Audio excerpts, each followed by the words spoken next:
Hey, welcome to the September 8th Board of Selectmen meeting. I'll call the meeting to order. First order of business is approve the minutes from the August 18th meeting. Is there a motion? So moved. Second. Any discussion? All those in favor?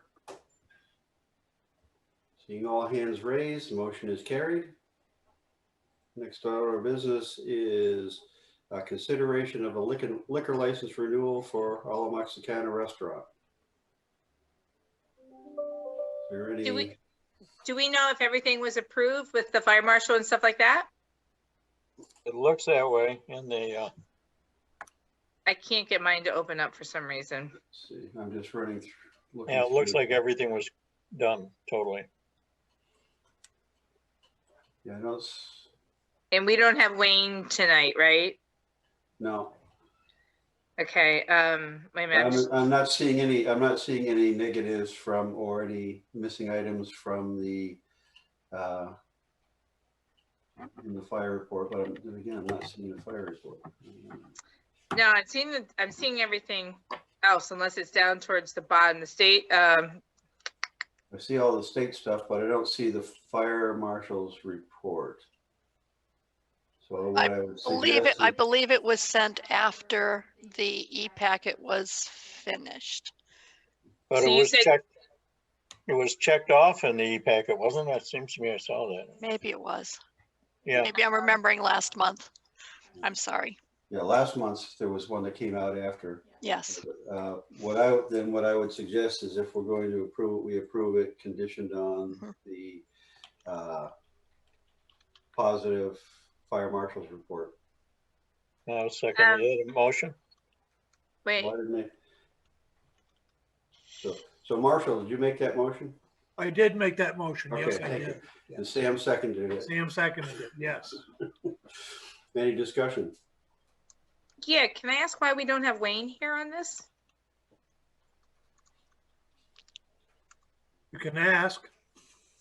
Can somebody give me an answer? Don, No. you're muted. No, No. Don, you're muted. Can't hear you.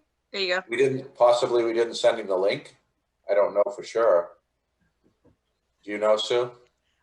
I would have sent him the agenda. So Kayla sent out the link, so I'm not sure. I can look at the email if you like. But he also could be out on a call. Okay, all right. Okay, so it's been moved and seconded to approve the liquor license subject to positive fire marshal's report. All those in favor? Seeing all hands raised, motion is approved. Next item is consideration of a special amusement application for Alla Mexicana. I did see that. Is this must be, is this the renewal of the one we did last year for the mariachi? Yes. yes. Isn't this also based on the fire marshals too? I think it was because I think they have to have the exits and everything else. So yeah, in their report last year, you know, the questions that were raised on it last year was how many people were actually moving, were actually going around and things like that. And the answer to that was just the one person. Because from the fire marshal's concern, his concern was if there were, you know, if it was 3 or 4 people, then you got into blocking. But the reply from Jose on that was that no, it was just the one person going around table to table. and how does that fit in with the whole COVID?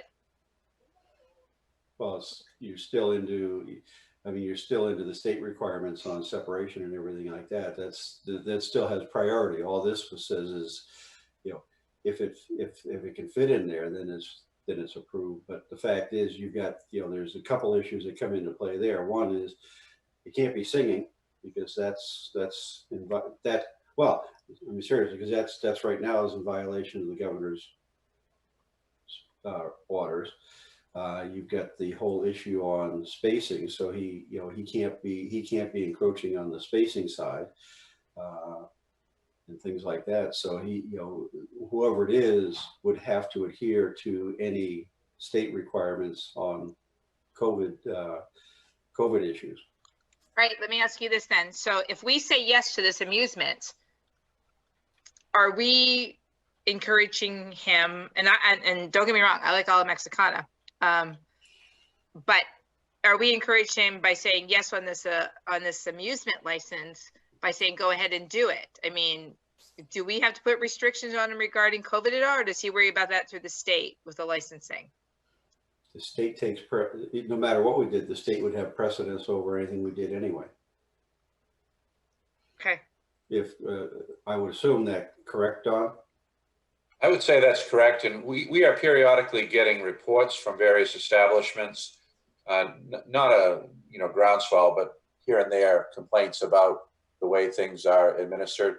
There was an article in the Portland paper, I'm not sure which day, but talking about a couple of different establishments, which I think are in Raymond, and the way they're approaching things. And so people notice, and then people call the state, people call the town.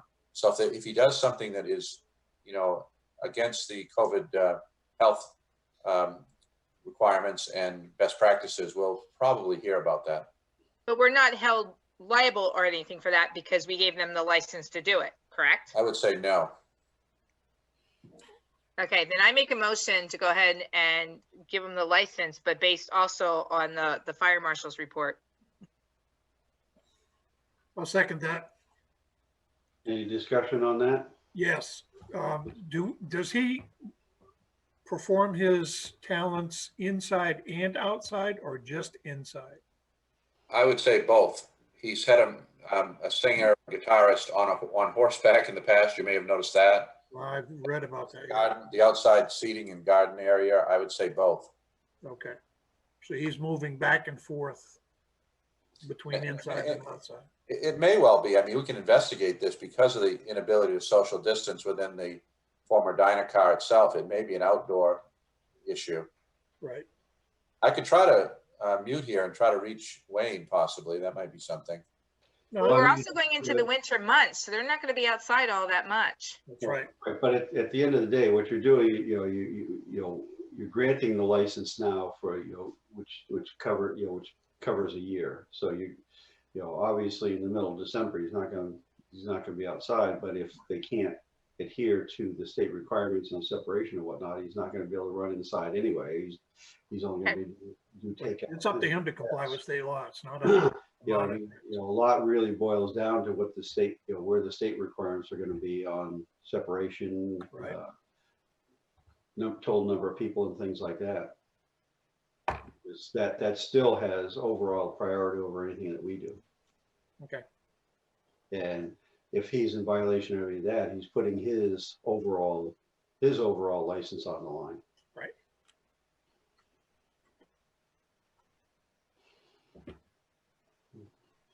Further discussion on that? No. Okay, so all those in favor of granting the special amusement license? Seeing all hands raised, the motion is carried. I want to go to Kurt's place over there. I like his background. Looks fun. So to answer the question, he did not get a link. I just called Kayla. And so there's a confusion over, who's sending the links. And so we'll have to get that straightened out.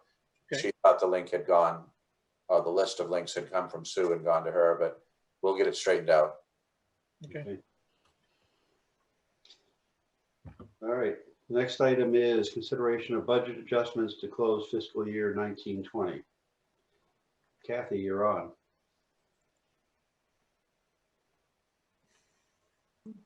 Okay, I'm here. Yay. So you had all your, I don't know how formal it is because I've never actually seen you guys do this. But there's a number of individual appropriation items that went over. We did not go over in total. So I'm not really sure if you want me to go line by line or. Essentially, what's coming into play here is the requirement from the town meeting that if we are to move funds from one budget to another. So in other words, if we had to move money from fire to public works or public works to technology or whatever, Mhm. that move would have to be approved Okay, in a regularly called public or selectmen's meeting. If, however, the fire department stays inside their budget, but has to do some shifting, some slight shifting of things inside of there, that is within, that's, if they stay within their total budget, then that's fine. But if we have to supplement more money into a department, then that requires approval. Okay, so I guess I'll just go down the list of ones that are over. I mean, there was some concern about all the wages that got put through to the COVID-19 expense. So I guess I'm That kind was of, my concern, and I'll take a minute to go through it here. By moving payroll from whatever account it came from, one example was administration, into the FEMA account, you are understating the original account. And that was my concern. And I also think that you're creating a receivable on a cash accounted statement. I'm not sure how that's going to play out with the auditing team. Have you talked to them about that, Kathy? they're here today and I understand. tomorrow. Okay. And normally, it depends on how far along you are in the FEMA process, because right this second, we're not guaranteed a penny. Exactly. So that's why it's a receivable. No, we don't book the receivable until you have an idea of how much it's going to be. But you already have booked it. No, I've just booked the expenditures. Well, exactly. Well, essentially, what we've done is we've spent money that was not previously allocated. Right. Which Well, it means, was allocated. It was just in shifted fact, from what we account have A to to do at account this B. point, we have to authorize that Right. to balance the books coming out of surplus in order to be able to close the books for this year. Well, I guess I would suggest that you just appropriate it from accounts that had money left over in them. Say, I mean, it's at kind of sort of, the end of the day, it's the same thing. Because right, that's true. All money is under the general fund. So, Yep. So I mean, essentially what we've got is we have these unanticipated costs that we've had to do. And you get two things in play. What you've done is you've created a collection pool so that it'll make it easier when we go to file the claim. Right, we are working on that too. We have legitimate costs that we have expended that were unanticipated. So the only place that those can come from at this point is they have to come from surplus in order to balance that out, in order to be able to close the books, because we still have to be balanced at the end of the year. If ultimately, when we file a claim, once everything gets figured out and they figure out what they can do and what you can do, if we actually receive that money back in, it's going to come back in and go into surplus at that point. Right. That's your balance there, but that could be a year down the road, could be 2 years down the road, could be 3 years down the road. We've had the circumstances before where we're a year to 2 years out from the event before we actually receive the money back from on the emergency side. So at that point, you already closed your books 2 years before, so you still have to close your books each year. So we'll have to, ultimately what we're going to have to do is to allocate or to approve the funds for that out of surplus. Okay. To be able to close that out. Otherwise, you've got a giant hole there that's unallocated. Okay. Like that. I can give you a list in the amounts, and then if you want to vote on that, I mean, I can just tell you what they are, and then you can put them into a motion. Yep. All right. So insurance. Okay.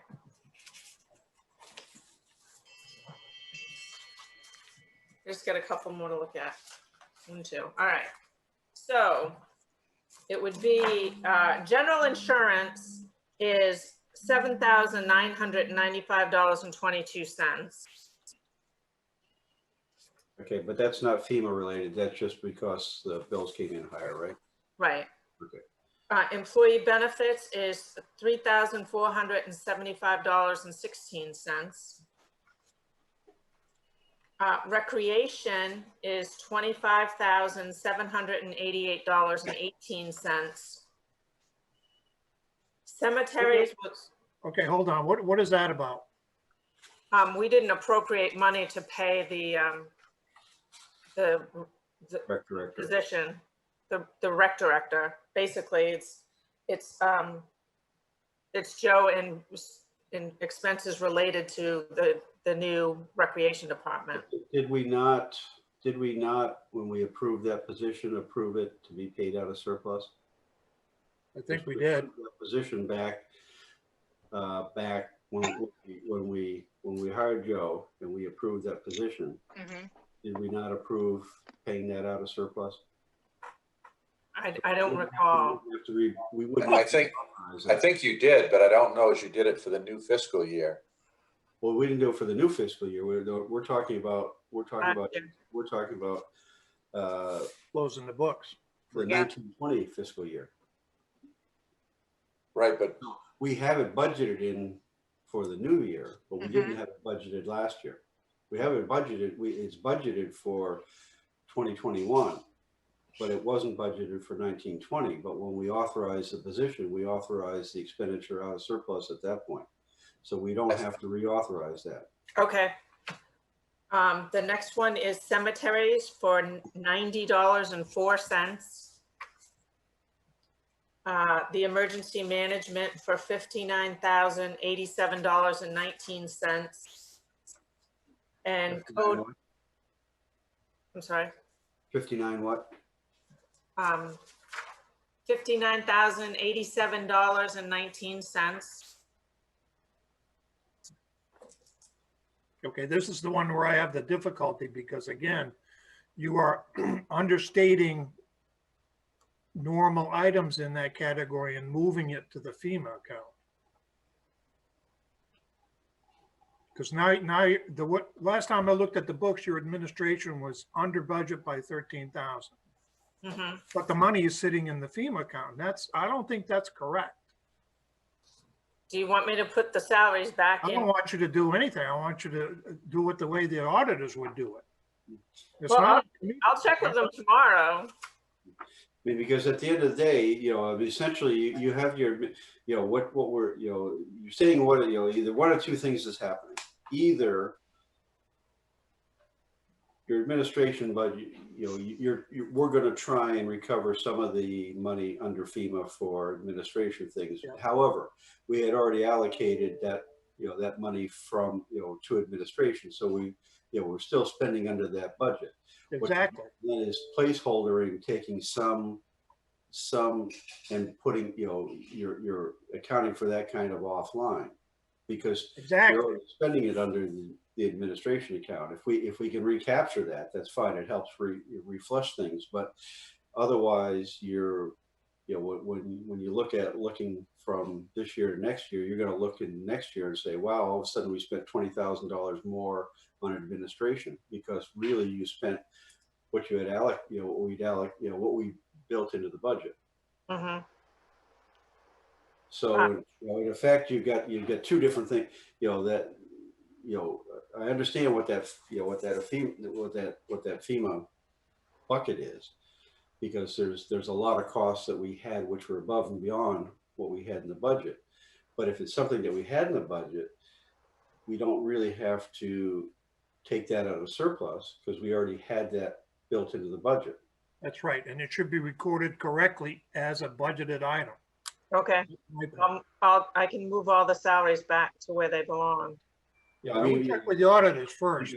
You can still journal entry them to there as far as the collection pool, because you're going to still want a way where you've got everything collected and kind of sequestered there, which makes the grant writing easier.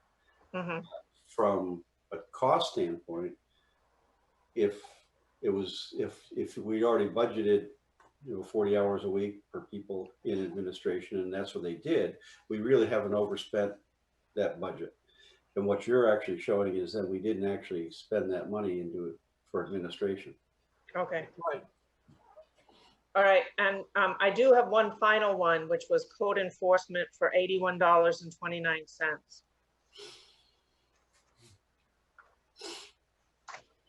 I'll make a motion that we approve everything that she has listed with the exception of the FEMA issue, the 59,000 plus. Second. Okay, then we'll do, it is your intent then to do a separate motion on the FEMA thing? Because we still have to clear that out because there's other costs that are in there that we still have to cover. We can do that. I'm not going to make that motion and I'm not going to vote for it. Okay, so that's moved and seconded. Any discussion on that? All those in favor? Seeing all hands raised, that motion is carried. So we still then have to come up with the figure that we have to move from surplus to that FEMA account to balance that out for this year. Okay. Excuse me, for last year. See. Well, never mind. I just have to find the sheet. I can't seem to find it. Emergency management. I'm gonna bring it back.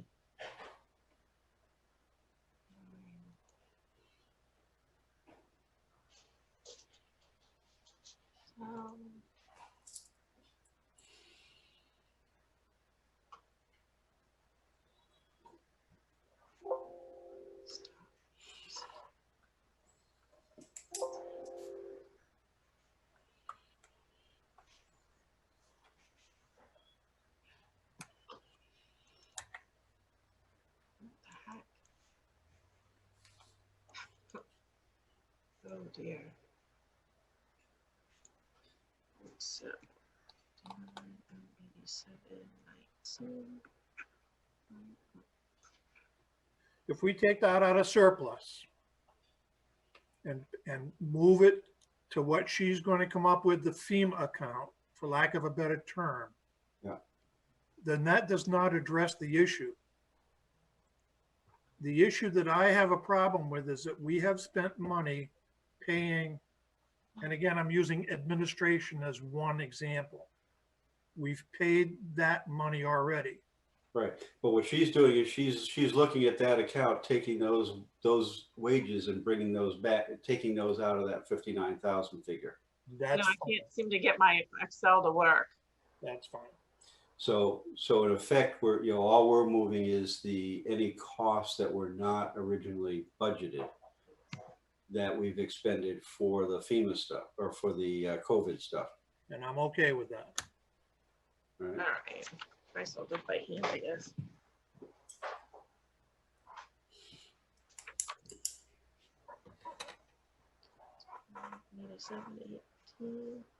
Should we give her some time to calculate and come Yeah, back? we can move on. My Excel just doesn't want to work.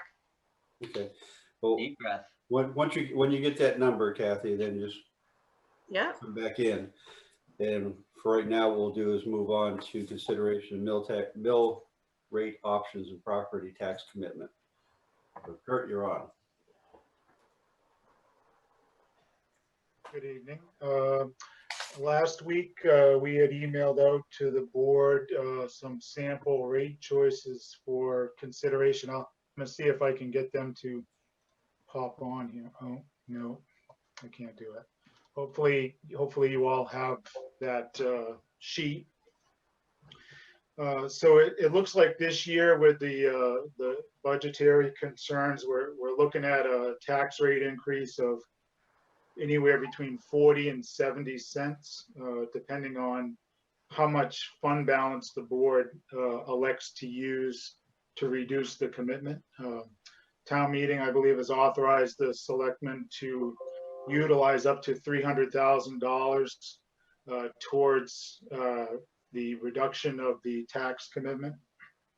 And the rate options that you'll see there have samples that use the entire $300,000, a $200,000 sample, which is what was used last year, and then no fund balance use whatsoever, which gives us kind of the the biggest rate increase, the 70-cent rate increase.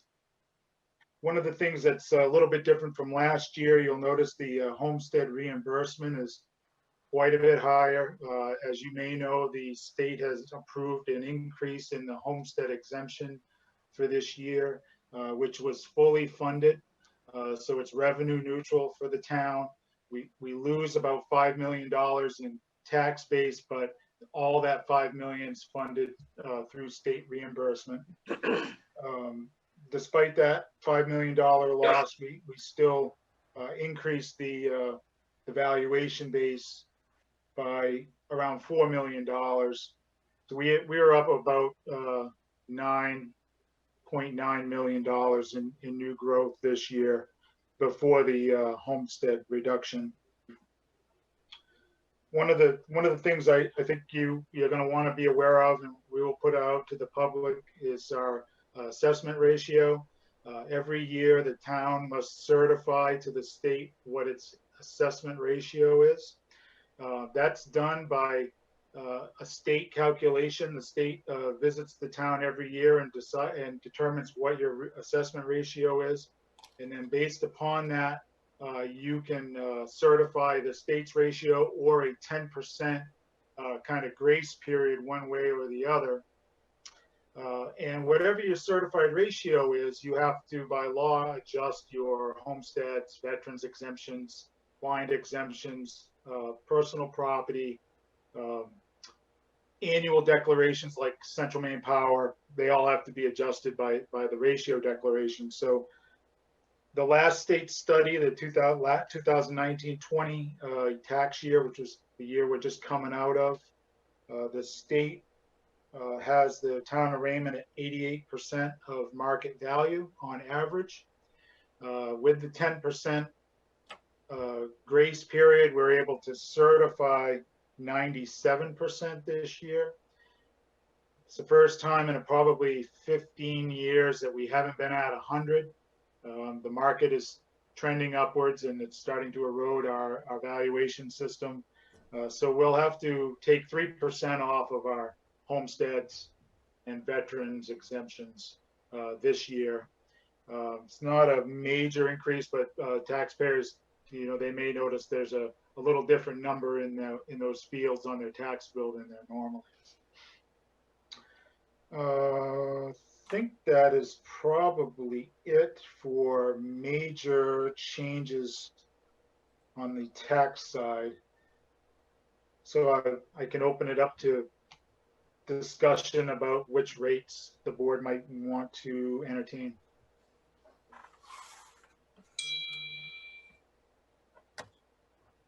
I guess, my inclination is not to factor in all the 300,000 when we're setting the rate right now. And the reasons being twofold. First is we still don't know where things are going to go on the COVID thing, and we're going to have additional costs associated with that. And if we use our full authorized amount of $300,000 there, it doesn't leave us any room really other than the $70,000 to work with if we need to do anything from that standpoint. And the other would be the other issue would be if the withdrawal goes through, there are going to be some costs that we're going to have to look at what we do there. So if we've used everything, we don't have any flexibility on that because there's some things we'll have to do or not do there. So, my inclination would be not to use the 300, but to use the 200. And I guess the only other question I have is, 5-cent increments look nice, but do we really need to do that? Because it's really affecting how much we're putting into the overlay. If instead of $13.95 we went $13.92, that's gonna, that would change that overlay amount a little bit, and kind of helps buffer a little bit of some of that change as well. There's nothing magical about nickels, pennies work too. It's in the surplus account now. think Kathy's looking it up because we're, you're muted, Kathy.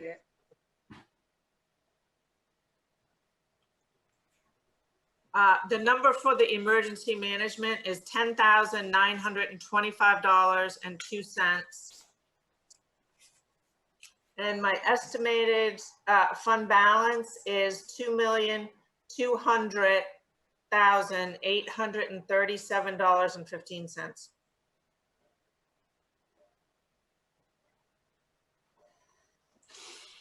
We're required to have 15%. We're required to have 15%, and that would leave our excess at 113,000. And you've already voted 75,000 for the selectmen's contingency. But I guess I would say that it's your policy, and that if you intentionally go below that, normally what they recommend is just that you have a plan to get it back up to where it should be. And also, or you could change your policy to be 12.5% as opposed to 15%. And it would be critical if we were going to go out to bid.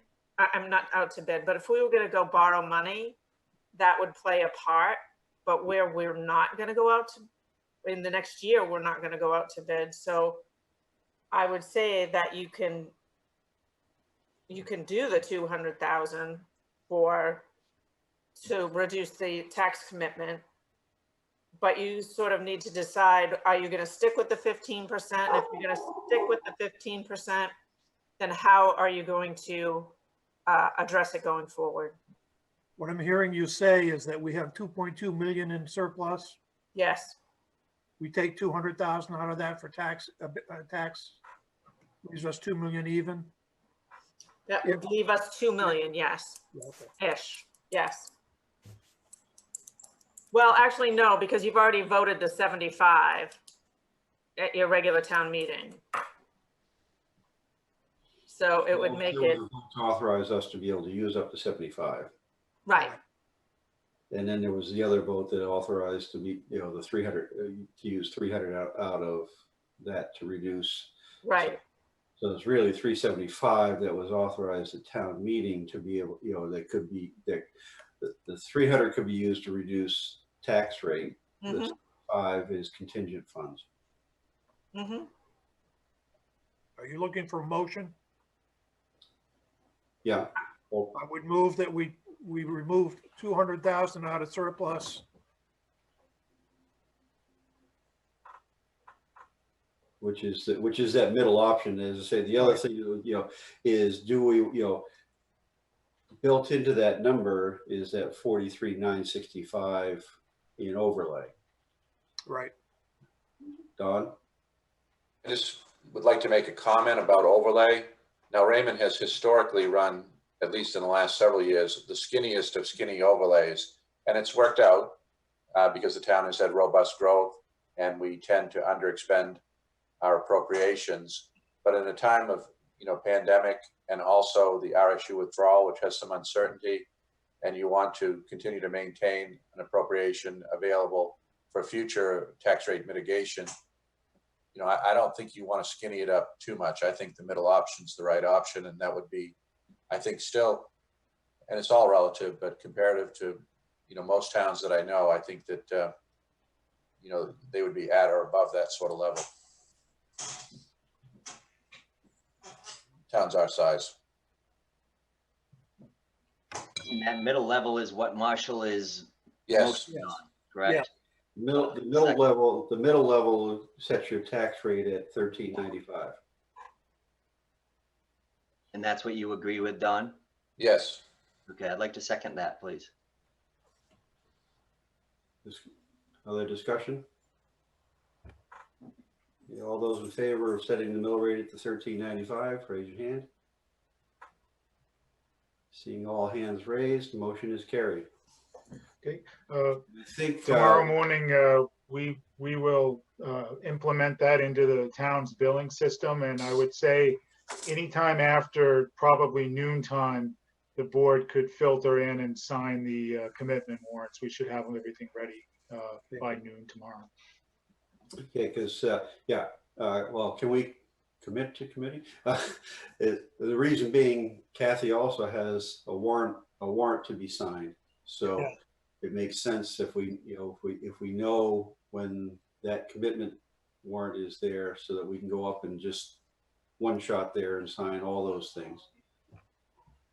Yeah, I'll coordinate with Kathy tomorrow and we'll send an email out once both are ready. Mine's ready already. Oh, hers is ready. Okay, so yeah, once we have everything into Trio and we know everything's coming out right and get the warrants prepared, we'll send an email out. Okay. So Thank you, Lon may not want to go up there tonight and wait till tomorrow. Yeah, we're gonna do that first thing in the morning, and we've already done it in the test system to make sure that we weren't gonna have any unforeseen problems. So it'll probably be somewhere between 3.5 hours it'll take us to get through the whole process. So I'm guessing noon, but we'll send something out. Okay. There will also be the liquor license sitting out there too. Yeah. And the fee schedule potentially if you approve Right. that later.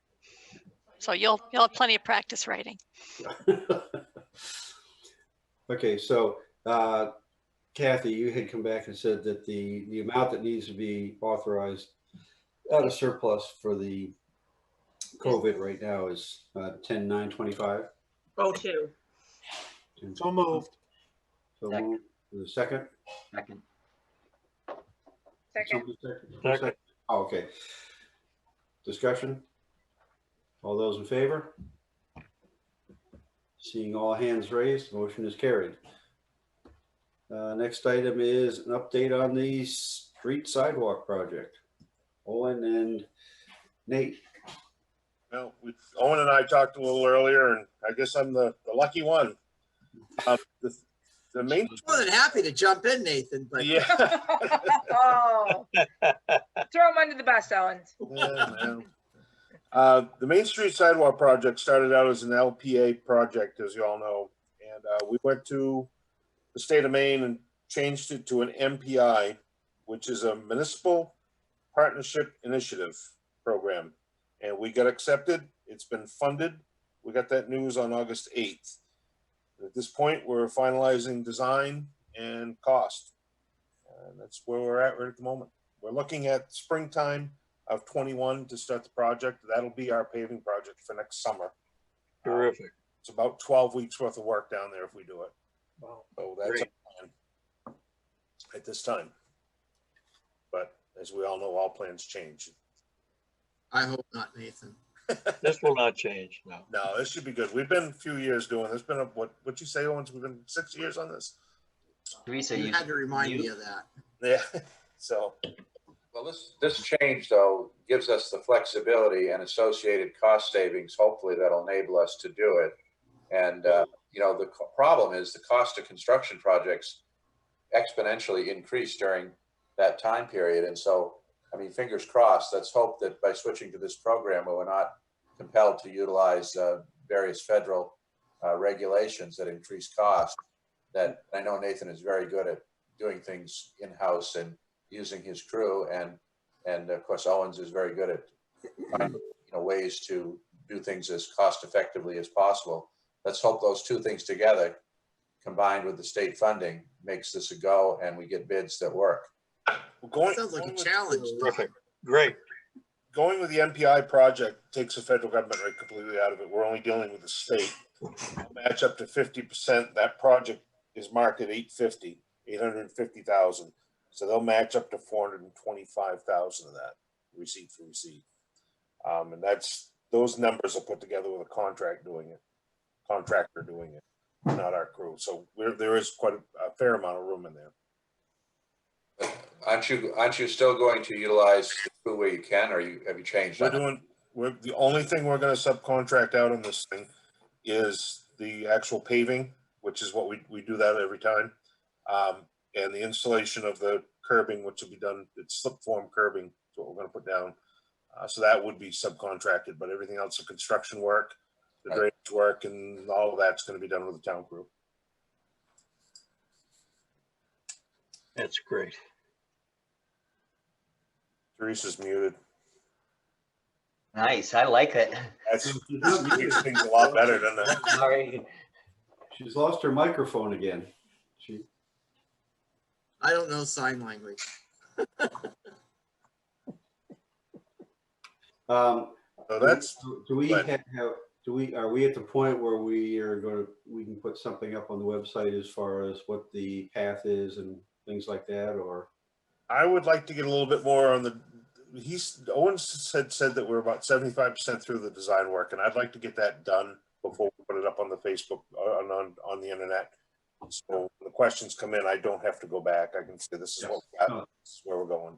Any idea on timing on that? Are we looking at 2 months or? Owens?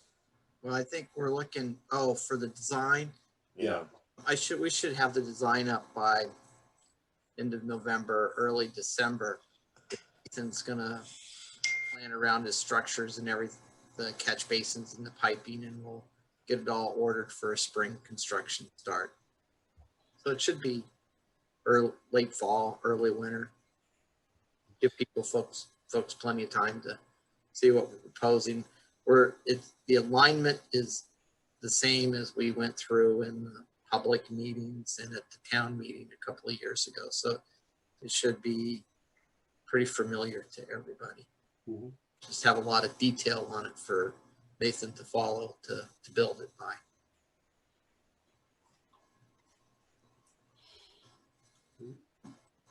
Other questions? Teresa, you might want to try paper, and you can hold it up with questions. All right, thank you. Thank you. Great. Have a good evening, everybody. You too, Owen. Thank you. Thank you. Okay, next item is consideration of changes to the fee schedule and code fees. Alex and Dawn and Sue. Well, while we're waiting for Alex, we did take a survey. Sue did a survey of the towns that we utilized, I think, for our pay studies that were considered to be geographical and, have some size similarity and sophistication similarity, hopefully code similarity. So she did a study to see where we were with the entire fee schedule.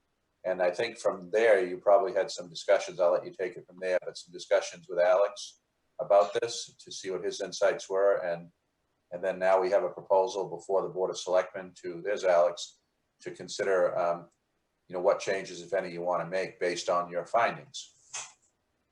And on the whole, just looking at broad categories, every town seems to have different names, different things, picky things that they charge for that we don't, and we have picky things we charge for they don't.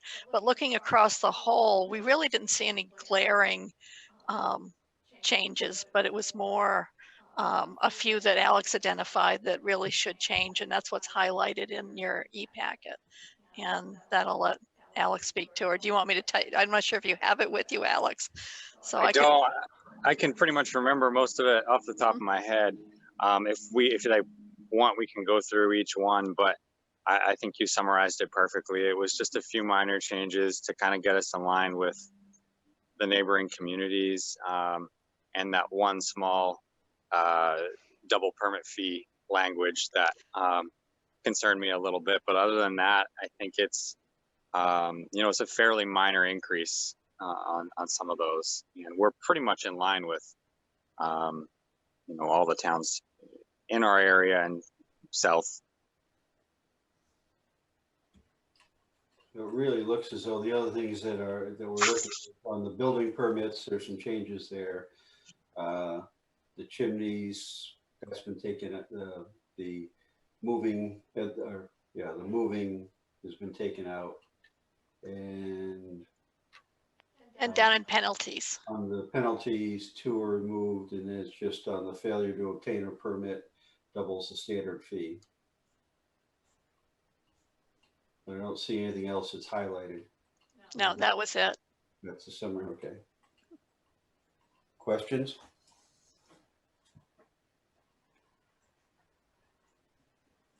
Is there a motion on the new fee schedule,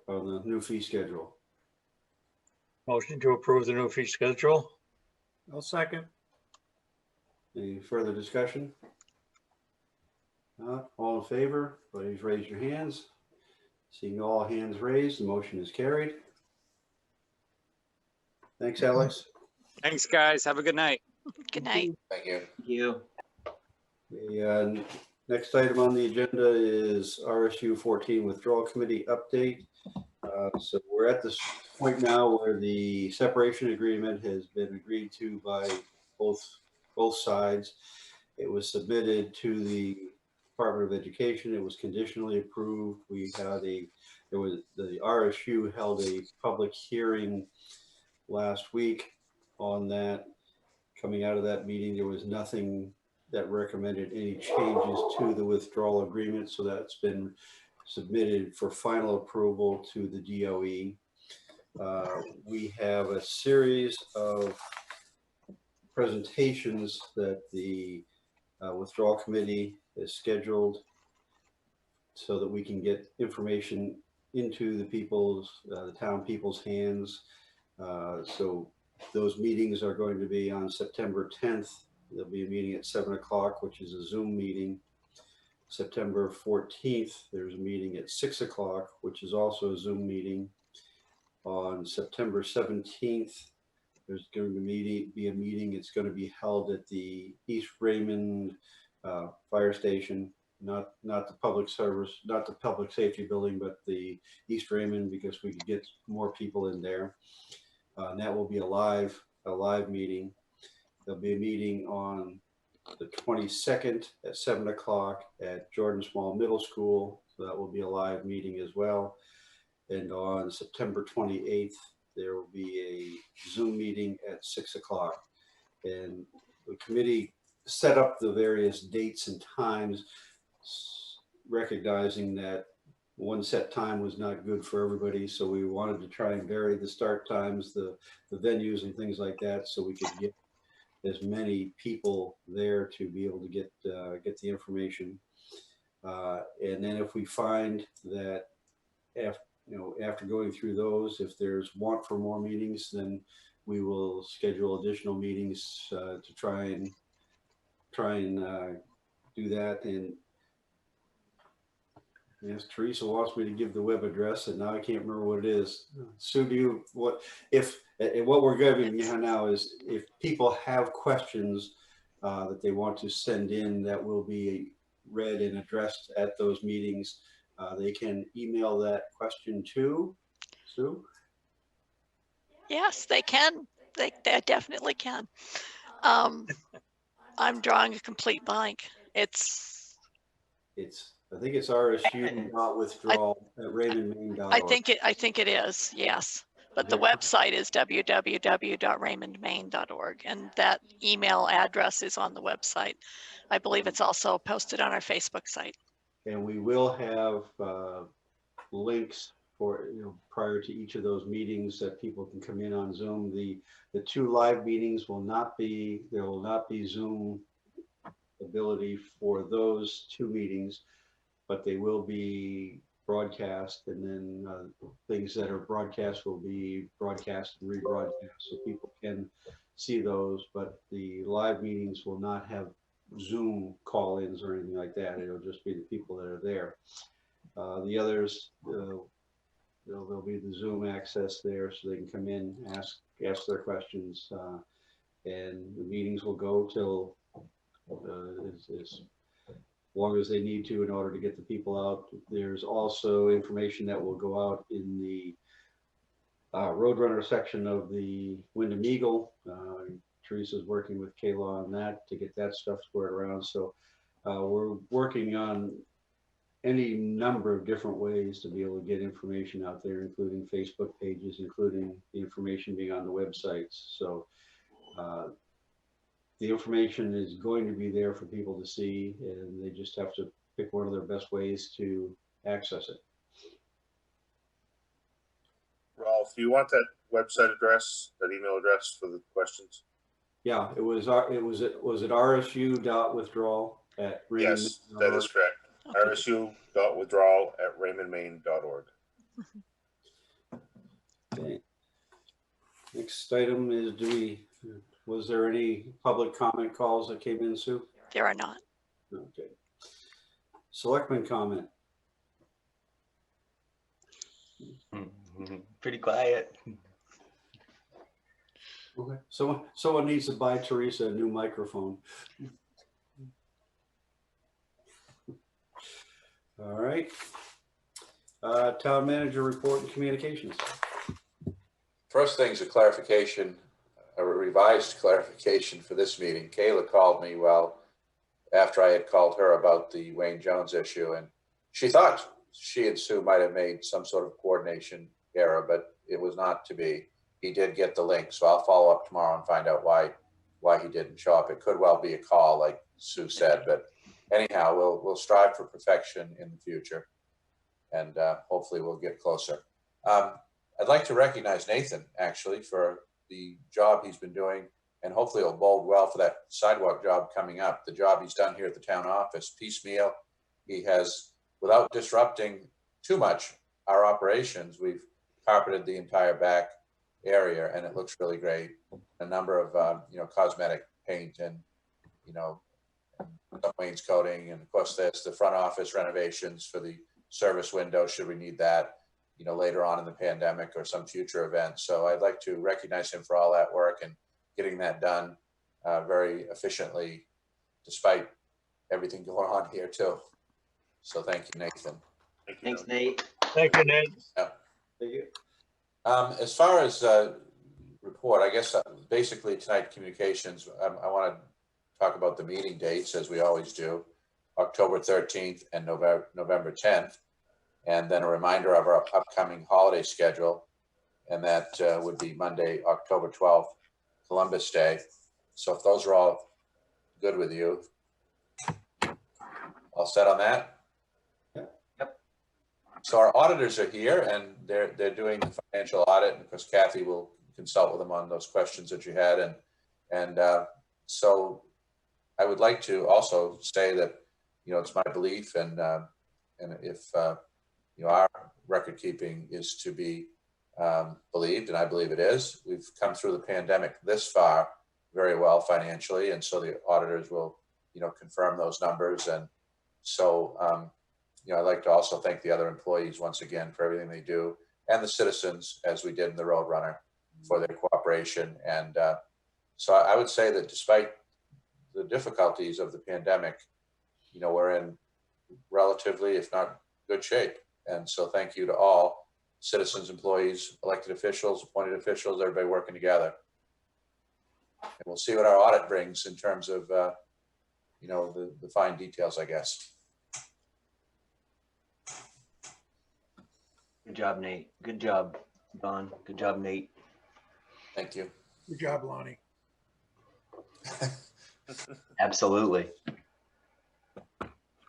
Good job to you too, Mr. Bullock. Thank you, sir. Thank you, sir. And thank you for your leadership, Don and Mr. Olson. Teresa, I love not having a microphone. That's fantastic. We're actually productive. We haven't wasted any time until I opened my mouth. All righty then. Yes. Reminder, when you get, they'll send an email out tomorrow after the tax commitment warrant is ready, so people can go up and sign the regular warrant, the tax commitment warrant, the entertainment permit, the liquor license permit, and Fee schedule. anything else that happens to be there. The fee schedule. Yeah, the fee schedule. So be on the lookout for that. Other than that, Where is the moderator for the meeting on Thursday going to be? the moderator, I will. Oh, the Zoom moderator. The Zoom moderator. Oh, I plan on being in my office, and I'll be the host if that's acceptable to everyone. Yeah, because someone will have to clue in the cue in, not clue in, cue in the, the people when, when they, they raise their hand or whatever so that they can speak and we can do it in an orderly fashion that way. Okay. And also, just in case anyone decides to misbehave, be ready on the mute button. Like we did with Teresa. Yes, yeah, I have a special Teresa button now. Should we motion to adjourn? We should. Motion to adjourn. The Teresa seconded. Second. Oh, there we All go. in favor? Seeing all hands raised, meeting is adjourned.